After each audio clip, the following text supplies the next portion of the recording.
ഒരിക്കൽ രജിസ്റ്റർ ചെയ്ത് കഴിഞ്ഞാൽ ആധാർ കാർഡ് വെച്ച് രജിസ്റ്റർ ചെയ്ത് കഴിഞ്ഞാൽ ആ വർഷം വരാൻ പറ്റില്ല. അടുത്ത വർഷം അടുത്ത സീസണിൽ വരാം. ഈ വർഷം ജനുവരി പിന്നെ ചിങ്ങമാസത്തിൽ 10 ദിവസത്തിൻ്റെ ഇടയ്ക്ക് ഒരാൾ പോയിട്ടുണ്ടെങ്കിൽ അവർക്കോ കുടുംബത്തിനോ അടുത്ത വർഷത്തിലേക്ക് മകരത്തിൽ വരാം, അല്ലെങ്കിൽ ധനുവിൽ പിന്നെ വൃശ്ചികത്തിൽ വരാം. അല്ലാതെ ഈ വർഷം തന്നെ ചിങ്ങത്തിലും പോയി പിന്നെ ഒരു തമാശയ്ക്ക് വേണ്ടി അല്ലെങ്കിൽ ഒരു സൗകര്യത്തിന് വേണ്ടി പിന്നെ അങ്ങനെ പറ്റാതെ അനുവദിക്കാതെ ഈ വർഷം ചിങ്ങമാസത്തിൽ പോകുന്നവർക്ക് പിന്നെ ആ വർഷം പറ്റത്തില്ല, അടുത്ത വർഷമേ പറ്റത്തുള്ളൂ. അല്ലെങ്കിൽ സ്ലോട്ട് ഉണ്ടായിരിക്കണം, നമ്പർ സ്ലോട്ട് ആളുകൾ തികയാതെ വരണം. അങ്ങനെ ചിങ്ങം, കന്നി, തുലാം എന്നൊക്കെ പറഞ്ഞ് ഓരോ മാസത്തിലെയും 10 ദിവസത്തേക്ക് ശബരിമല തുറക്കാവുന്നതാണ്. ചിന്തിക്കാൻ വേണ്ടി പറയുന്നതാണ്. ഇപ്പം ഞാനല്ല ദേവപ്രശ്നം വെച്ച് ഇതൊക്കെ പറയേണ്ടത്, പക്ഷേ ചിന്തിക്കാവുന്നൊരു നിർദ്ദേശം വരുമ്പോഴാണല്ലോ, രോഗം വരുമ്പോഴാണല്ലോ, രോഗത്തിൻ്റെ ഇത് വരുന്നത്, നിർദ്ദേശങ്ങൾ വരുമ്പോഴാണല്ലോ.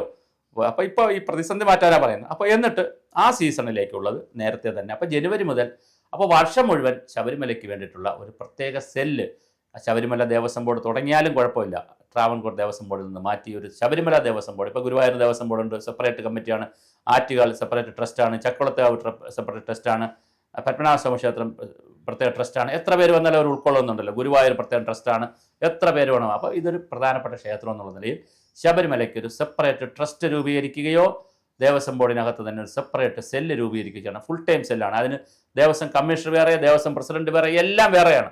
ദേവസ്വം ശബരിമലയ്ക്ക് വരെ ശബരിമല പ്രസിഡന്റ്, ശബരിമല എല്ലാ ശബരിമല കമ്മിറ്റിയാണ്. ആ കമ്മിറ്റി ഈ വർഷത്തിൽ 10 ദിവസം, മാസത്തിൽ 10 ദിവസം തുറപ്പിക്കുന്നതിനെക്കുറിച്ചും വർഷത്തിൽ ഈ 60 ദിവസം എന്നുള്ളത് അല്ലെങ്കിൽ 61 ദിവസം എന്നുള്ളത് അതങ്ങനെ തന്നെ നിലനിർത്തിക്കൊണ്ടുള്ള ഒരു പുതിയ രീതി എന്തുകൊണ്ട് ശബരിമലയിൽ പ്രാക്ടീസ് ചെയ്തുകൂടാ?